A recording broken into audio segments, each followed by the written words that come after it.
মেয়েটা তার ছেলেকে এদিক ওদিক খুঁজতে শুরু করে আর একটা সময় দেখে এক মহিলা তার ছেলেকে কিডন্যাপ করে নিয়ে যাচ্ছে। মেয়েটার নাম কারলা। সে হুড়মুড়িয়ে তার ছেলেকে বাঁচাতে ছুটে যায়, কিন্তু কিডন্যাপার তাকে ফাঁকি দিয়ে চলে যায়। তাই কারলা তার গাড়ি নিয়ে কিডন্যাপারের গাড়ির পিছু করতে শুরু করে। এই দেখে কিডন্যাপার তার ছেলেকে মেরে ফেলার হুমকি দেয় আর তাকে চলে যেতে বলে। তাই কারলা বাধ্য হয়ে নিজের গাড়ি স্লো করে। তবে কারলা দমে যাওয়ার পাত্র নয়। সে অন্য একটা রাস্তা দিয়ে কিডন্যাপারের পিছু করতে শুরু করে, কিন্তু রাস্তার নিয়ম ভাঙার কারণে পুলিশ তখনই তাকে জিজ্ঞাসাবাদ করতে চলে আসে। তখন কারলা তাকে সমস্ত কিছু খুলে বলে, যা শুনে পুলিশ তাকে সাহায্য করার জন্য ওই গাড়িটাকে থামাতে যায়। কিন্তু এতে করে কিডন্যাপার তার গাড়ি নিয়ে পুলিশের বাইকে ধাক্কা মারে, যাতে করে পুলিশটা ওখানেই ছোটখাটো একটা অ্যাক্সিডেন্টে আহত হয়ে পড়ে। আর এইভাবেই কিছু দূর এগিয়ে কিডন্যাপার তার গাড়িটা থামিয়ে দেয়। কারলা দেখতে পায় গাড়ির ভেতর থেকে একটা লোক তার চাকু হাতে নিয়ে তার দিকেই ছুটে আসছে। তাই সে ভয় পেয়ে তার গাড়ি পিছিয়ে নিতে শুরু করে। কিন্তু একসময় নিজের ছেলের কথা চিন্তা করে কারলা গাড়ি থেকে বের হয়ে নিজের পার্সটা সেই কিডন্যাপারের দিকে ছুড়ে মারে আর বলে এতে নাকি ক্রেডিট কার্ড সহ বেশ খানিকটা টাকা আছে। তার ছেলেকে সে যেন টাকা নিয়ে ছেড়ে দেয়। তার কারণে কিডন্যাপার সেই পার্স নিয়ে গাড়িতে ফেরত চলে যায়। আর তারপরেই কারলা দেখতে পায় গাড়ি থেকে একটা মহিলা তার দিকে আসছে। তাই কারলা আবারও তার নিজের গাড়িতে ঢুকে পড়ে, কিন্তু মহিলাটা তার কাছে এসে তাকে জানায় ওই কিডন্যাপার আর সে দুজন মিলে এই ধরনের কিডন্যাপ করে বেড়ায়। কিন্তু কারলাকে সে একটা সুযোগ দিতে চায়। আসলে ঘটনার কিছুদিন আগে কারলা একটা লটারি কিনেছিল,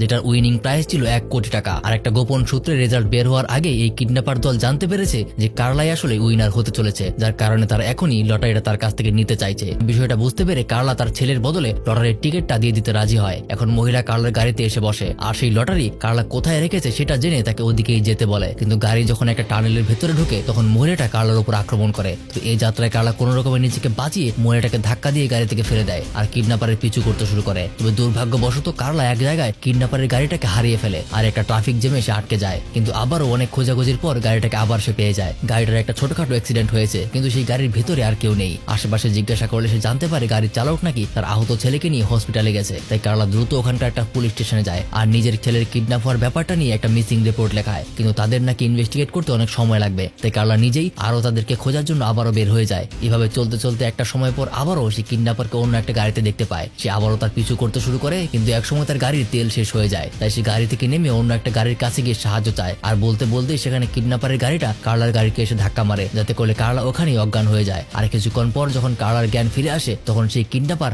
আবারও তার উপর আক্রমণ করে। কিন্তু কারলা কোনো রকমে নিজেকে বাঁচিয়ে অবশেষে ওই কিডন্যাপারকে পরপারে পাঠিয়ে দেয়। তারপর কারলা তার আইডি কার্ড নিয়ে তার বাড়ির অ্যাড্রেস বের করে চলে যায় সেই বাড়িতে। কারলা গিয়ে লুকিয়ে লুকিয়ে ওই বাড়িতে ঢুকে পড়ে আর ভেতরে ওই আহত মহিলাকে খুঁজে পায়, যে মহিলা ওই কিডন্যাপারের পার্টনার ছিল। কারলা আরো কিছুটা খোঁজাখুঁজি করতে নিজের ছেলেকেও সে ওখানে খুঁজে পায়, সাথে আরো দুটো ছোট বাচ্চা আছে যাদেরকেও সে কিডন্যাপ করেছিল। কারলা তাদেরকে নিয়ে এখান থেকে বের হতেই যাবে, ঠিক তখনই ওই মহিলা কারলাকে ধরে ফেলে আর তাদের মধ্যেও বেশ খানিকটা সময় ফাইট হয়। কিন্তু একটা সময় কারলা নিজের বিচক্ষণতা কাজে লাগিয়ে মহিলাটাকে নিজের আয়ত্তে নিয়ে নেয়, যার কারণে মহিলাটা এক সময় ওখানেই শেষ হয়ে যায় আর কারলা তার ছেলে আর ওই 2 বাচ্চা সহ ওখান থেকে বের হয়ে আসতে পারে।